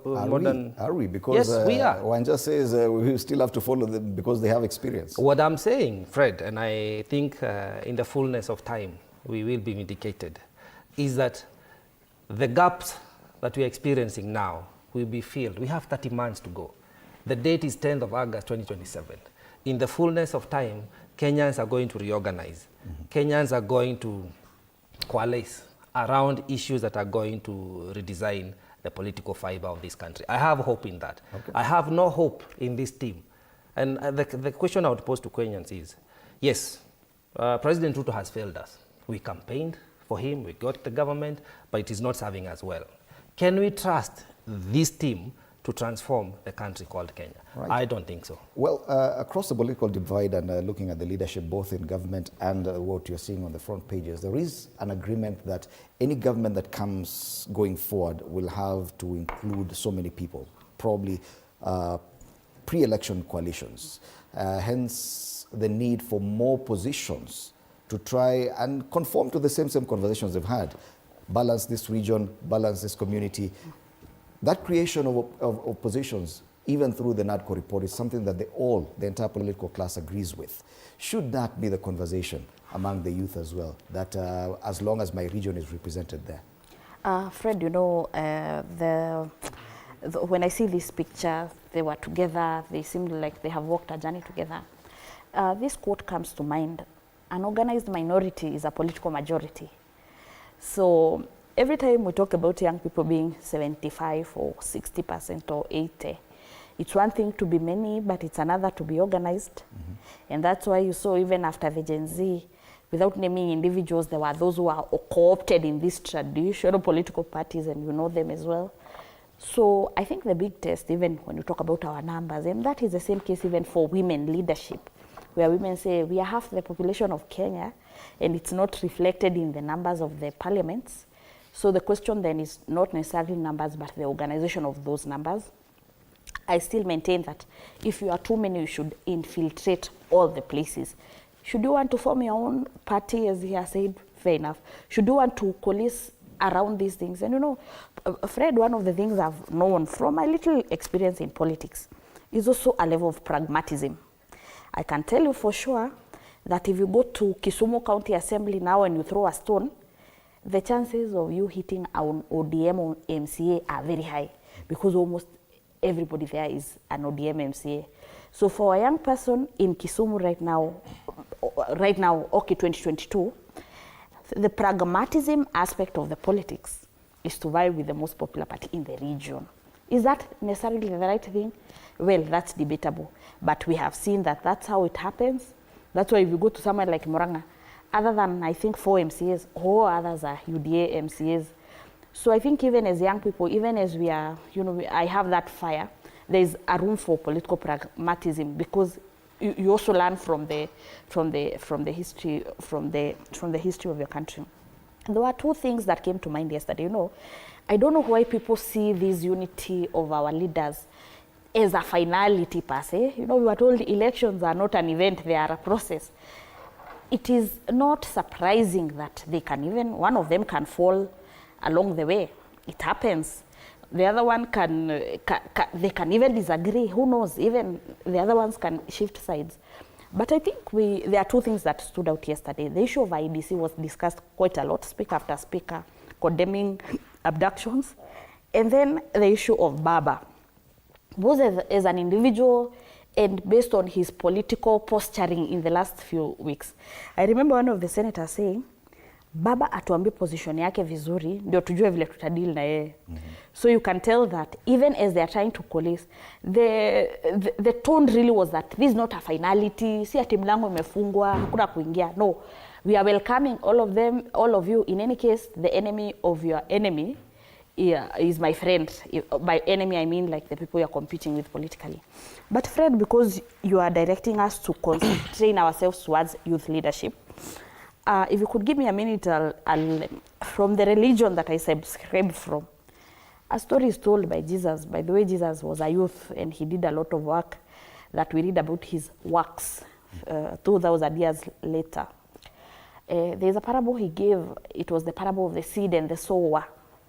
He says that one day one seed fell on the rocky ground, ikamea polepole ikaharibika. There was another one that I don't know what the seed did, ikaharibika. So it's like the farmer, the seed sower, had many seeds from one basket. Ni kama seeds zote ni mzuri, but the ones that fell on rocky ground, and then there's another one that fell on the fertile ground. The issue of the Kenyan political scenario, if I could use the seeds, really has never been necessarily the people. It is just the ground that the young people find themselves in. Just like the seed sower, it was the ground in which his seed fell that determined the outcome. The truth of the matter is that most of our Kenyan politics now, political organizing is around regionalism and tribalism. That is the truth. And that is even reflected in how positions are divided. Utapata even uki-apply any government job unaulizangwa county. In the government language, they call it regional balance. So then the question is, what is the most pragmatic thing for me to do? Is it to go against the grain and come with a party that rarely gets even one individual? We know all these things. Or is it politically pragmatic to posture myself in the direction that my people are going? I think those are the real dilemmas, because in the past, not much has come out of people who have gone against the grain. Fred, if you go to parliament today, only 11%, only 11 MPs walingia kama independent. Only 11. So you're saying that we should not expect any paradigm shift, as Bwana Kamanya seems to suggest that it is going to be different. According to you, it will be more of the same. What we've seen before, the formations we've seen, the basis of all our politics will still be the same come 2027. Maybe the most pragmatic thing as of now, but that would change, would be how now we can have some form of, the way Kamanya is saying, pre-election pact or post-election pact, where now we'll say, assuming that this is the direction we are taking, 30% of all executive positions to go to the youth tickets to be given at a certain amount of money. I feel like pragmatism means looking at things as they are vis-a-vis things as they ought to be, but that does not mean that those people who want to create their own path should not, because we are many, we can even experiment. But so far, there is a thin line between pragmatism and reinventing the world. Let's consider what's happening on the other side. Raila Odinga, after the AUC elections didn't go the way he had expected, he's back in the country. He's giving indications that he might just as well work with President William Ruto. Remember, the younger generation felt that Raila Odinga, had betrayed their cause last year. Is that feeling still there? And what do you think about this new working relationship between Raila Odinga and the president? Where I want to start from, Fred, is one thing that we normally remember as Kenyans is we only remember our diversity when it comes to politics. But on the day-to-day living, we normally don't remember his Omolo, Mwangi, or his Kamanya, or Wanja. We only remember these names in terms of politics. And diversity is not a bad thing, Fred. Diversity as it is, it's what defines us as Africans, as Kenyans. And we must appreciate our culture.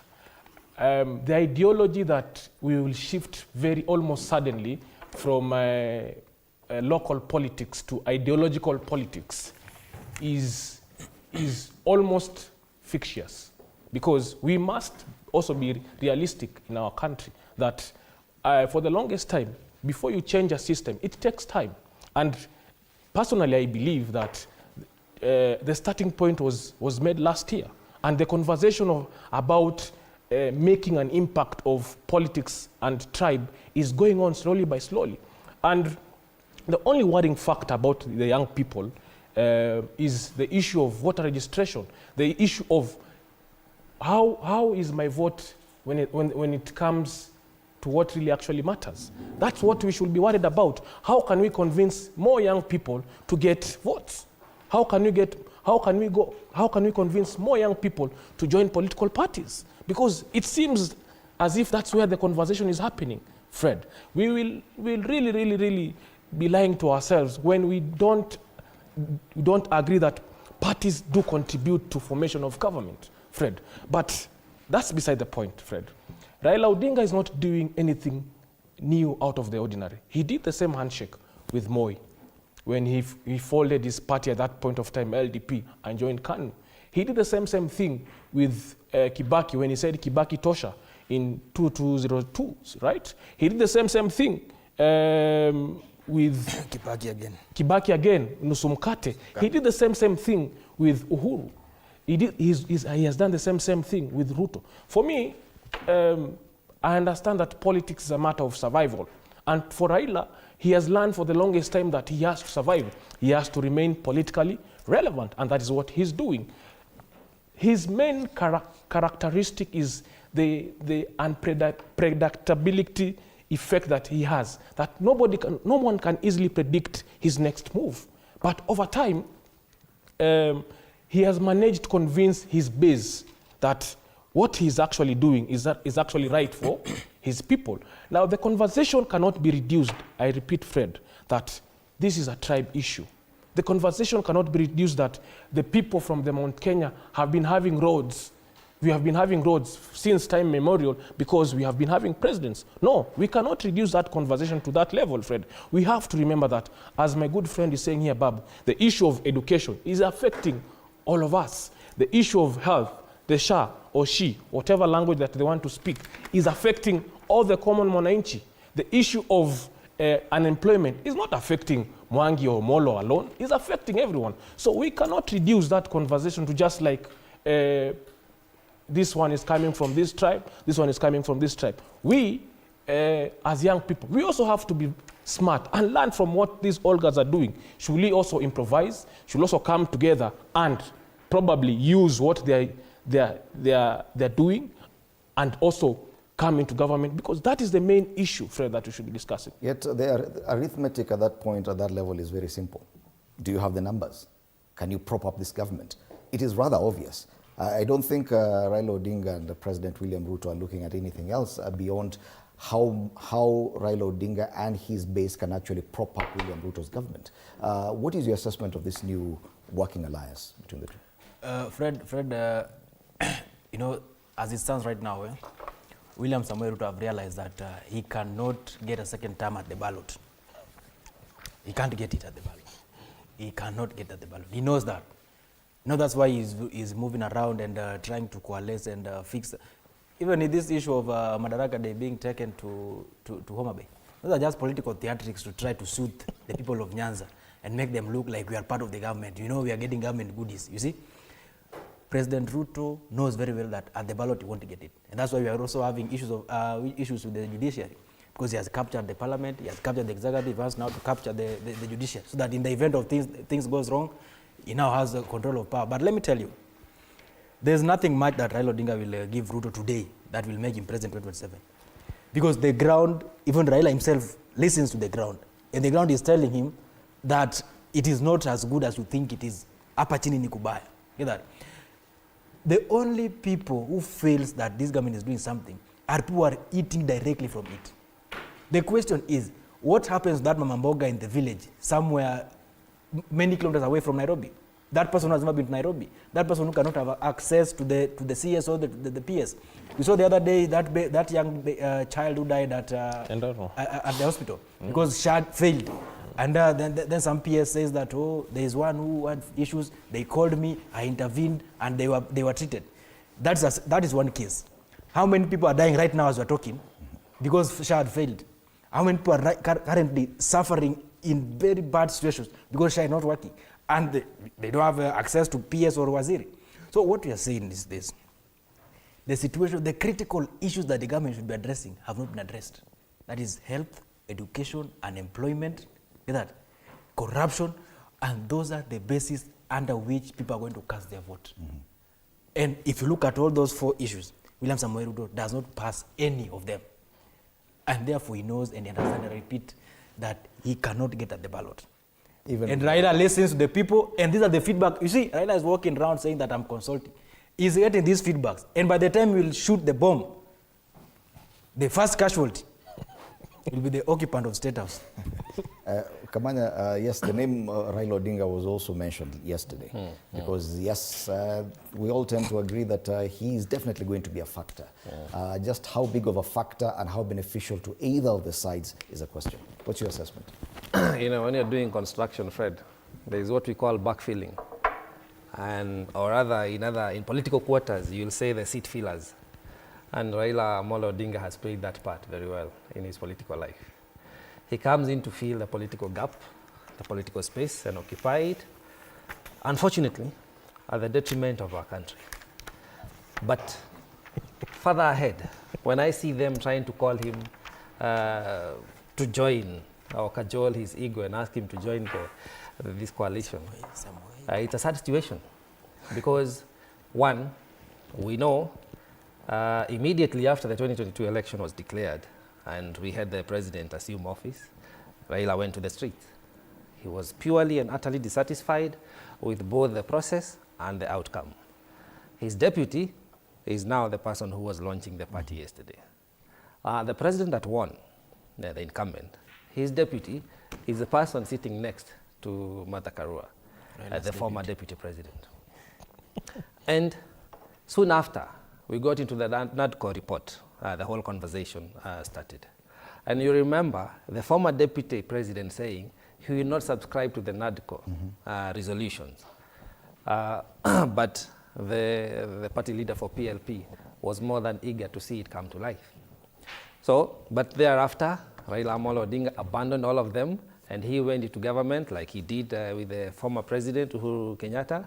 And now we have this broad-based, or I don't know, it's a broad-eating government, however it plays out. But the more it broadens, the weaker it becomes. You know, it's like a wristband. You can only stretch it too far. I see thereafter Raila goes for AU upon the agreements they had with this broad-based agreement, and he fell. You know, he did not make it. I said he was not going to garner 10 votes. He did not. Come round 7, he was not on the ballot. But now he's back home, and he's wondering which way. For one, his own political party, which is facing squabbles. Because you have the youth wing, who are really agitating against the glass ceiling within the party. They're not allowed to rise above a certain level. You've seen even some dissenting voice saying they want to hold a parallel 20th anniversary. In the same area, in the same region, the youth are saying they were not consulted, they were not involved.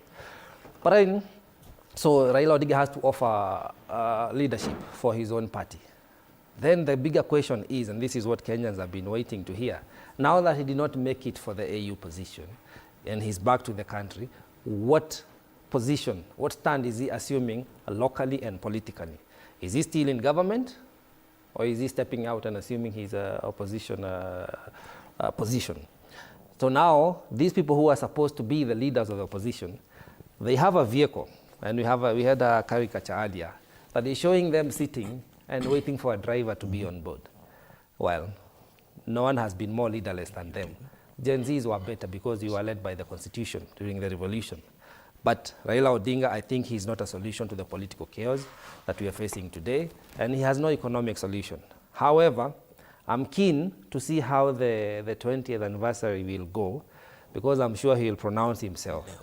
He says he's been consulting, and it is only fair to give him a chance. Right.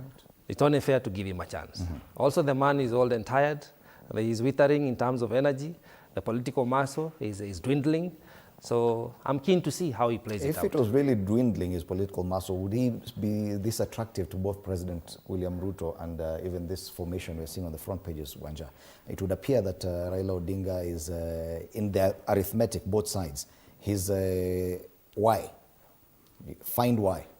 Once you find why, everything else falls into place. You know, there's I think it's a Kiswahili saying that says that a cat has 9 lives. Baba always has a way of reinventing himself. In fact, the other day I was telling some people, you know, this AUC thing, one would have thought that this is the first time the elections have been held at the African Union. And there were other interesting things that happened at the AU. For example, we got the first female deputy, but people didn't notice that there was a great landmark adoption of something around gender-based violence in the continent. People didn't note that. Sisi tulikuwa tu kwa baba na kiti yake ya EU. What am I saying? What I'm saying is that with politics sometimes, the issue of age, you know, people say you are getting old. I think politics is more around influence, ability to put 2 and 2 together. And is it dwindling? Well, we are talking about a man who got half of the votes of the country. So if we were to use that literally, we'll say 2.5 years ago. 2.5 years ago. Maybe it's a long or a short time, depending on how you look at it, but this is a person who has a lot of followers who believed in his ticket, and you also know that he says that he won, but things went the way they went. So is he a consequential figure in the Kenyan politics? Yes. Why? Because even these leaders in the opposition, there was a tone, they were not necessarily admonishing him. They were saying, atuambie mali yako ndio tujue vile tadili na yeye. But indirectly, it's like they were saying, si ukuje tu. On the other side, his friend, Ruto seems to also be holding him and wanting to be on his side. So based on his political influence, based on his history, based on the kind of work he has done in Kenya, as far to whether he'll vie, I don't know, but he's still quite consequential. But I think the basic or the constant thing amongst all these political figures is the ability to organize. And I think maybe for the young people is for them to learn how to organize, even if they learn the good and the bad manners from these figures on how to organize. Because they are too few but too organized, and they seem to be able to tie the 2s and 2 together and get whatever they want. More or less the end, do we say the end justifying the means, or learning from how other people do it?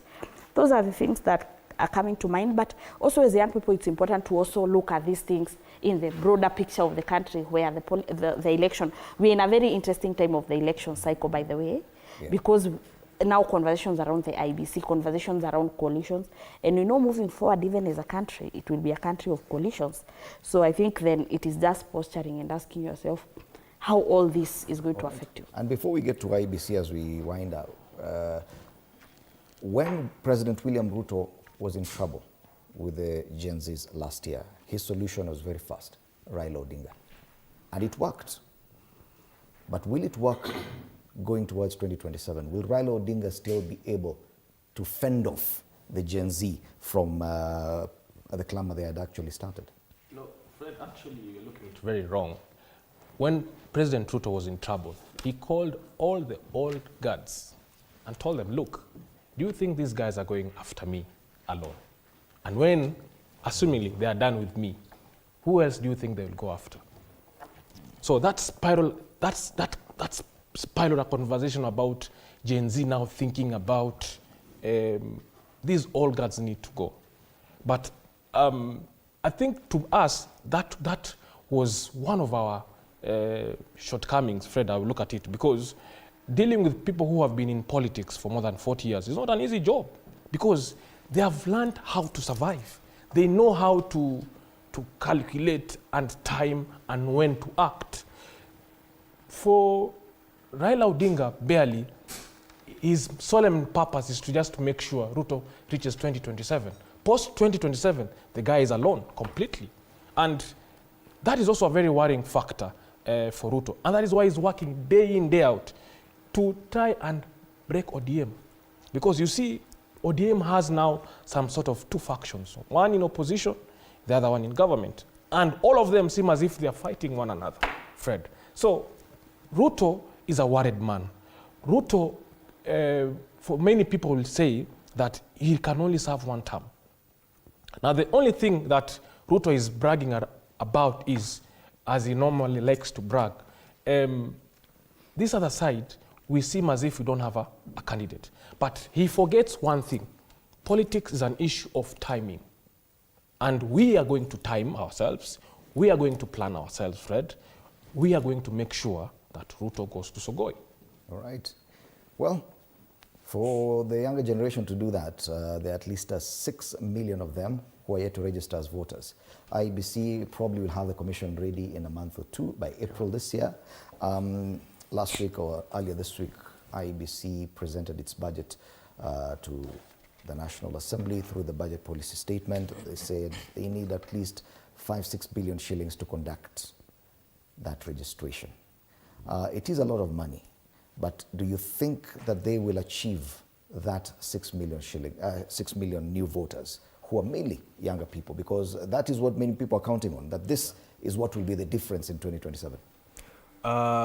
Fred, I will tell you confidently that chances are so high that young people are going to come up and register. In fact, that is part of the engagement that we are having right now.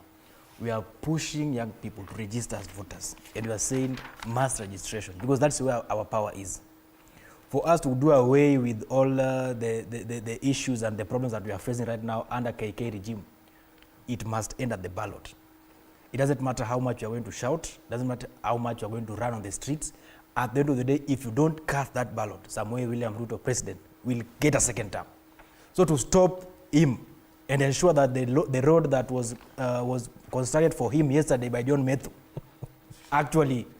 is actually used and take him to Sugoi, we must register as voters. And my clarion call to young people is, let's get our IDs first. Ensure you have your national ID. When that time comes, get into the IBC booth, register as a voter. Have that voter's card. That is the bullet. Are you concerned that actually there could be some mischief to try and disenfranchise the 6 million possible new voters ahead of 2027, and that will change everything? Chances are so high because the regime, the government as it stands right now, understands that this is the only block that they are having. This is the barrier that they have to secure a second term. So they are going to do anything possible to ensure that these people are not registered. Number one, they might start with the issue of budget at IBC. Cut it. And then number two, they might be, their chances are so high that they will interfere with the operationalization of IEBC as it is. Somebody might be sent to court after the selection panel gives us the commission. Somebody must be used within the government to go to court and start derailing the process. Those are theatres that had been used before, and they can still be used. But what we are saying, in the event that we do away with all this and we reach at the point of registration, we are calling upon young people to register that vote. Mm-hmm. Register that vote. We know who we don't want. The person we want, we will decide. But we know the person we are going to vote against. For the young people, doctors in turns to get their CBS signed, for the young people unemployed to get employment, for us to have compensation for the 58 plus Gen Zs who are shot and killed by this regime. This government must be taken home, and we have a government that will repeal SHA from SHIF back to NHIF. The government that will say, hold on, new funding model, hold on, we go back to what we have before. The government that will say that this level of, this level of brain drain that we are doing, vijana mfanye interview hapa napelekwa nje. We have enough space for our people to work in this country. But the government intentionally is trying to sabotage the efforts of the young people. We need a new government, a fresh government that will ensure that all that is sorted. 6 million new voters, definitely consequential. Do you see that happening?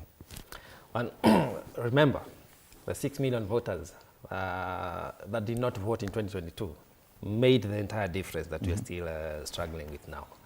So it is very key to realize that each and every vote counts. And I don't think there will be a greater campaign between now and 2027 than that of continuous voter registration effort. You will see people being mobilized from each and every corner to come out and register, because Kenyans have realized that the next 5 years after a general election are determined by that one single vote, are determined by that one institution we call IBC.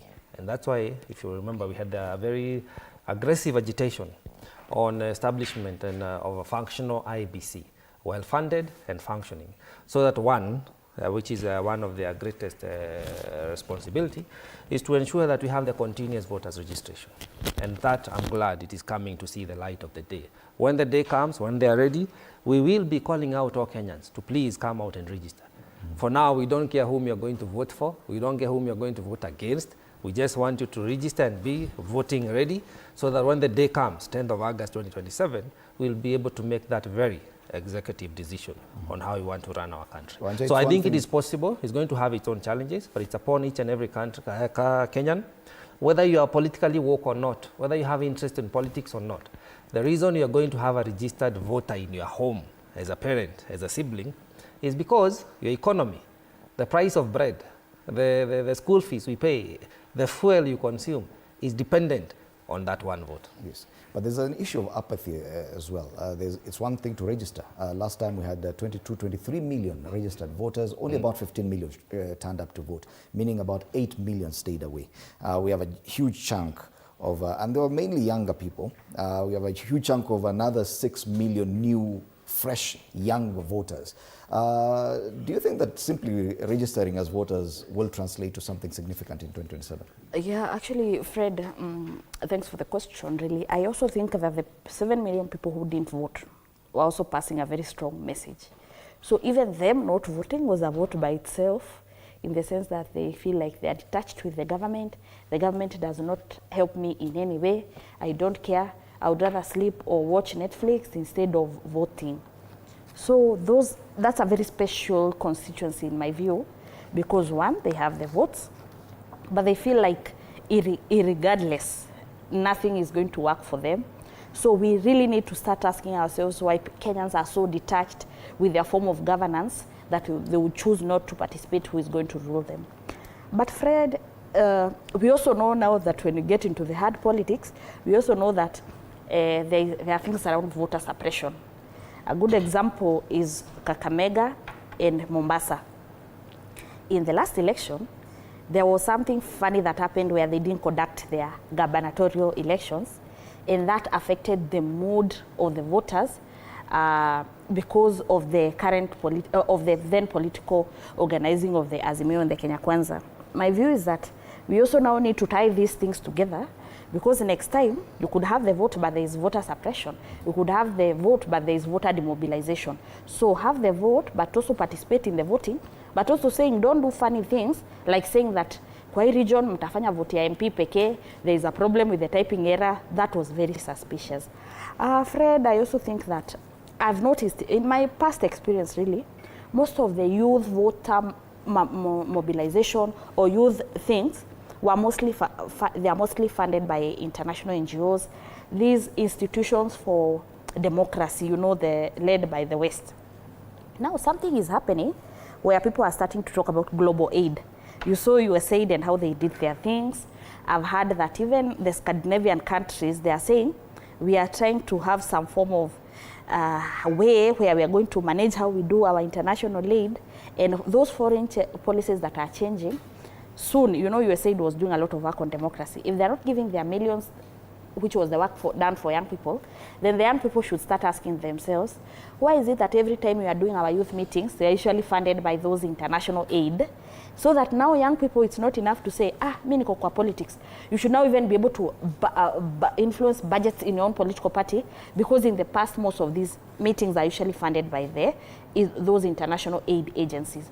So I feel like we also need to be very woke and tie the global conversations into our own things. Myself, I've attended most meetings, both as a participant but also as a trainer. You are talking about digital activism, but remember they are funded by the aid.